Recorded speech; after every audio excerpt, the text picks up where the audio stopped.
siang.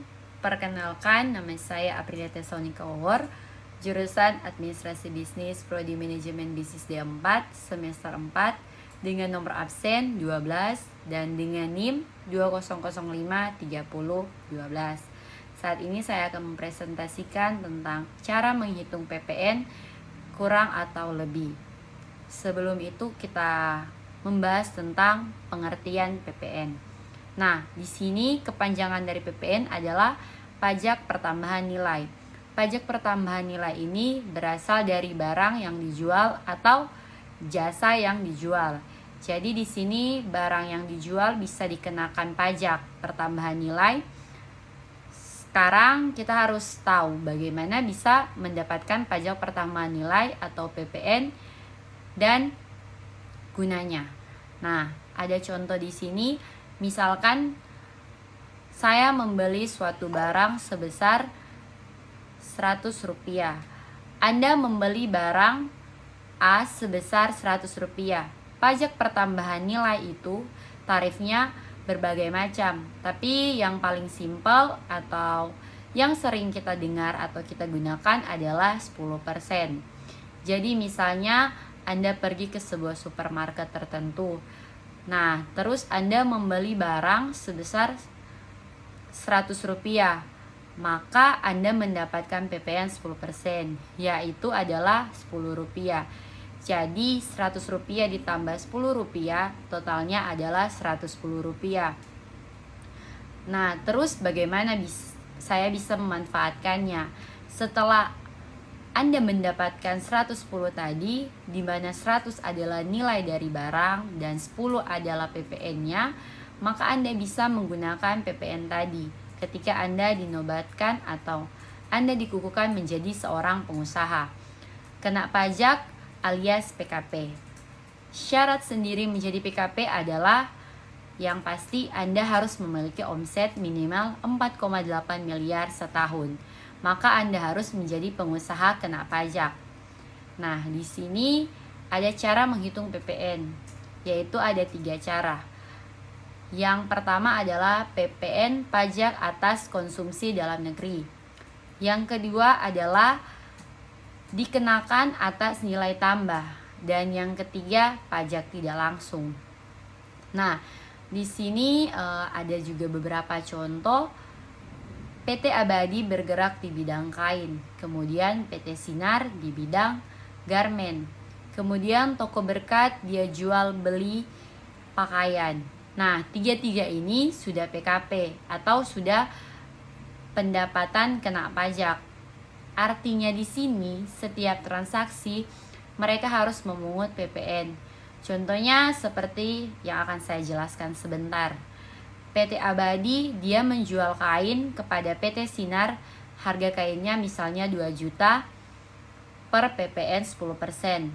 Berarti total yang dijual adalah 2.200.000. Bagi PT Abadi, di sini 200.000 itu adalah PPN keluaran.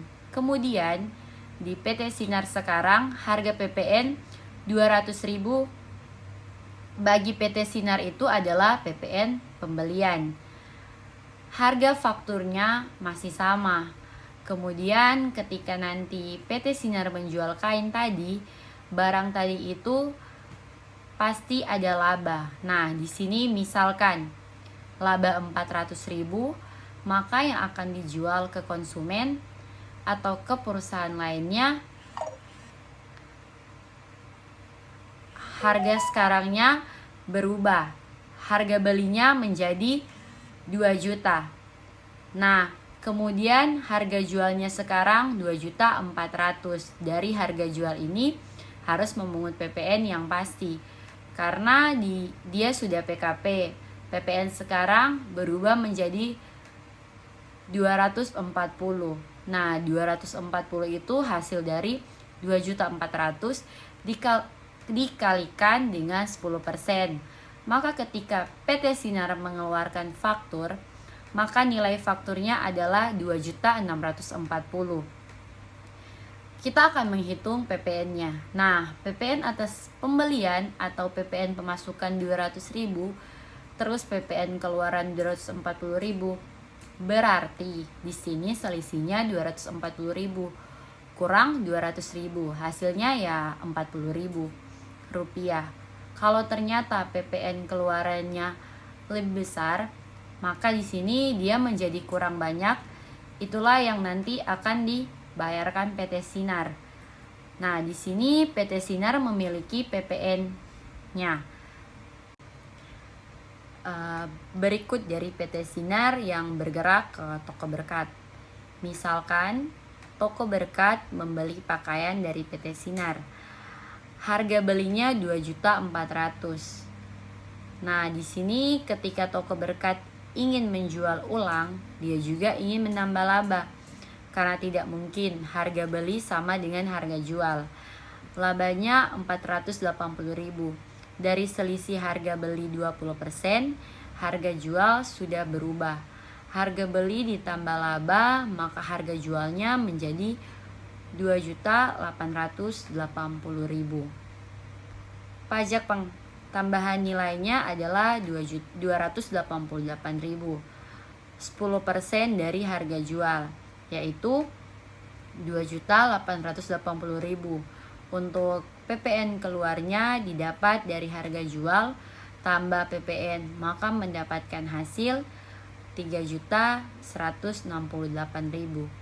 Terus PPN pembelian didapat dari PPN toko berkat dan PPN PT Sinar, maka dapat hasilnya 2.640.000.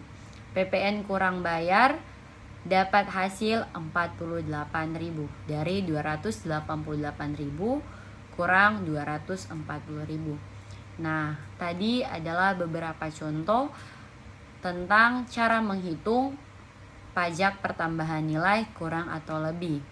Yang tadi di awal telah kita bahas bersama kalau pajak pertambahan nilai itu adalah PPN yang berasal dari barang yang dijual atau jasa yang dijual.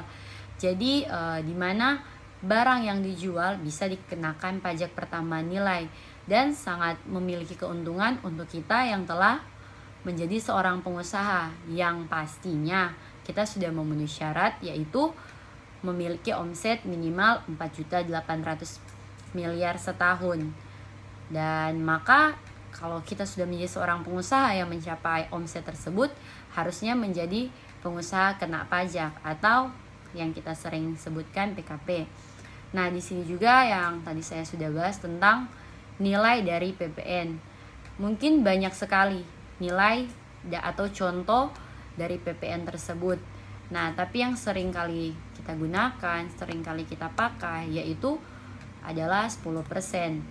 Jadi ya seperti saat kita berbelanja, apapun yang kita gunakan, yang pasti apapun yang kita beli, barang yang kita inginkan, barang yang kita beli memiliki besar harganya berapapun itu, akan ditambahkan dengan pajak 10%. Ya, caranya barang yang kita beli atau total barang yang kita beli ya kita kalikan dengan 10%. Dari penjelasan-penjelasan saya tadi, saya harap teman-teman di sini dapat mengerti apa yang telah saya jelaskan di sini. Bila mana mungkin ada kesalahan di sini dalam cara penyampaian saya, diucapkan banyak terima kasih dan mohon maaf. Dan pesan saya untuk teman-teman di sini, jangan pernah takut untuk mencoba dan teruslah berusaha. Yang pasti kita semua di sini harus lebih giat lagi belajar. Dan jangan pernah berhenti untuk belajar tentang apa itu perpajakan. Sekian dari saya, diucapkan banyak terima kasih. Selamat malam.